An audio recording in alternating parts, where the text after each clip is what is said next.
I am the archivist, Sherry Heiberg, and welcome to another edition of Loremaker's Guide to the Galaxy. For those who don't know, Loremaker's Guide to the Galaxy is a program that the other writers and I do every couple weeks or so to take you on a journey throughout the lore and history of the star systems we have made for you, the players. Now that we have gotten that exciting introduction out of the way, let's explore one of the cooler star systems, the Great Centauri Republic. All right, I found it. Let's go this way. All right, so here we have the Centauri star system. It is a member of the UEE. It is not an independent republic, despite what I may have just said. This right here is the star. It's an A-type main sequence star. Main sequence meaning that it burns hydrogen. It is a very young star. It's about, let me just double check here. It is around 280 million years old because A-type stars are generally short-lived, around 300 something, like between 300 and 400 million years old is the average that we've found so far. They burn blue-white to the apparent eye. So they're very pretty, they're very massive, a couple of times more massive than our sun, and they are, I think I already said they were very pretty, but they are very pretty. But 1 in 160 stars are A-type, about 0.625%, and eventually they will cool to a red giant. This star is a little bit over middle-aged. It'll one day, like I said, it will one day become a red giant, but that won't be for most likely another 100 million years. And as the scope of human civilization is fairly small, we have plenty of time to exist in a long and fruitful life around this lovely blue-white star. This is Centauri 1. It is a protoplanet, meaning it's a little small rock, lots of rocks on it. Doesn't have much a core to speak of. One day we'd really like to get the images in the game, in the star map to more reflect some of the misshapen protoplanets that you see, like Ceres, Pallas, the other protoplanet asteroids that are in our system. But for now we have this little round moon-looking thing. Centauri 1, oops, sorry about that. Centauri 1 is particularly famous because it was one of the first images captured of the system. A photographer who was also a surveyor named Kelly Alden was able to capture an image of Centauri 1 against the sun here. And in the image, the corona of the sun is reaching out as if to embrace the planet. It's one of the more famous images from the Centauri system. You can get it on postcards. Kelly Alden didn't ever really make a lot of money off of it. She took it in conjunction with a survey, so it belonged to the company that she took the photo of. But she did take many more throughout her lifetime and died as a surveyor at a ripe old age. So now that we've gone over Centauri 1, let's see if we can find Centauri 2, also known as Yar. It's probably on the other side of the sun here. Oh no, there it is. Hi. All right, so Yar is an inhabited planet. It was terraformed, but it's not really very highly populated. It's kind of abandoned. There was a mining boom that took place over a very short period of time, roughly 100 years or so.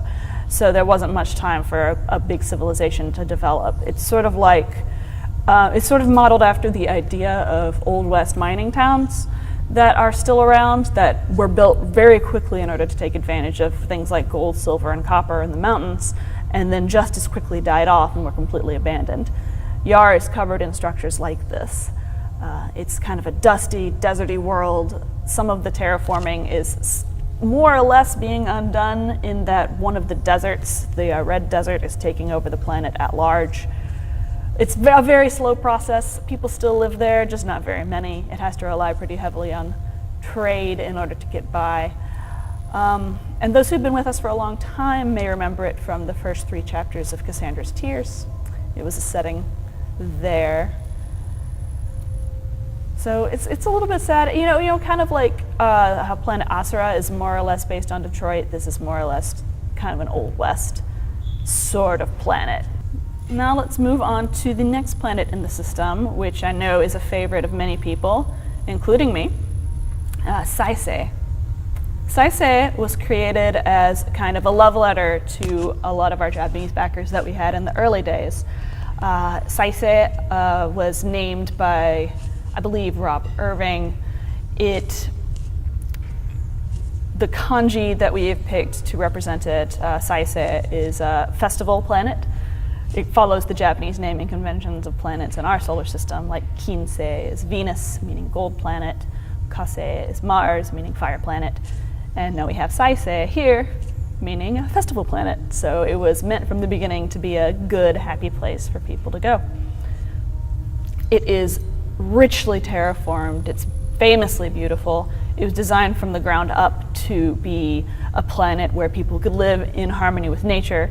So any pollution on the planet is extraordinarily low, very beautifully climate balanced. It's lush. The Asiatic architecture is very famous. The concept art for this planet is completely gorgeous, and I can't wait for you guys to see it when it's finally built in the game.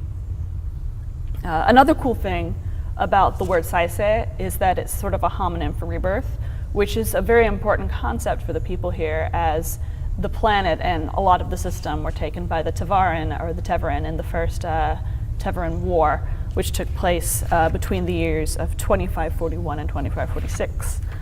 And parts of the planet were destroyed, you know, historical buildings, places like nature places that people had very carefully built in the terraforming process were destroyed. But the planet survived after the Tevarin were driven out, and it is, in the minds of the locals, better than ever. The landing zone is called Hujin City, or Hujin City, and that's named after the Shinto god of wind. It is also almost a homonym for Hujin, which means wife, so wife city, but not really. All right, let's move on here. We're going to go to Centauri 4. Centauri 4. Centauri 4 is a coreless planet. It doesn't mean that it's hollow. It just means that the layers inside it never differentiated.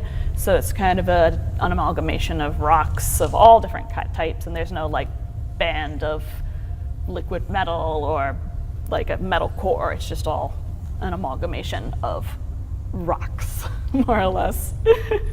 And as such, it doesn't have a magnetic field, which means it's a very poor candidate for terraforming. Of course, looks like it's barely on the edge of the green zone there, but I don't think it's ever going to get terraformed. No one's really sure about how to, build a core on a planet and kickstart an entire magnetic field. That's a pretty complicated phenomenon and may account for the slowness of Synth World. And while we're here on Centauri 4, we actually have a pretty good view of the asteroid belt. The asteroid belt, unlike a lot of belts that we've mentioned so far, is an active mining location. It's very rich in resources and minerals. It's a great place to go if you want to start up a mining operation, but of course you'll have to compete with all the other established businesses there. At least that's the goal that we have in mind for this system. It's a little bit denser than a lot of other asteroid belts in that it has enough mass to form a planet, but never got around to doing it. So that's part of what makes it such an ideal mining prospect, is that there's just so much there. All right, and we have one more planet to go over, Centauri 5, a super Jupiter type gas giant, which means that it is a lot more massive than the planet Jupiter. It's an interesting category, very human-centric, super Jupiter because it's bigger than Jupiter. It's just what we have to work with. One of the interesting things about A-type stars is that they, as far as we can tell so far from our observations with Kepler and the like, is that A-type stars tend to attract gas giants. This could be because it's hard for us to see whether or not there are any terrestrial planets, but so far most A-type stars have primarily gas giants circling them. Centauri 5, like a lot of the other gas giants that we've come across, is a good place to get hydrogen. It does not have any it doesn't have an oxygen-nitrogen mix in the atmosphere like Crusader, which is the only gas giant we've found so far with naturally breathable atmosphere. So there's a very low chance that platform-based colonization will ever take place on this planet.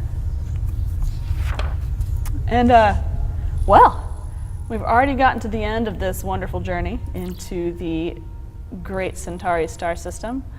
I hope you liked hearing about some of the history and lore behind this system. We put a lot of thought into it.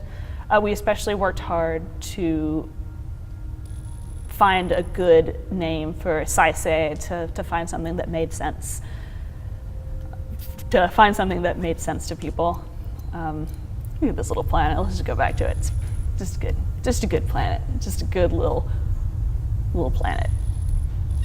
Anyway, thanks a lot as always, and we'll see you next time.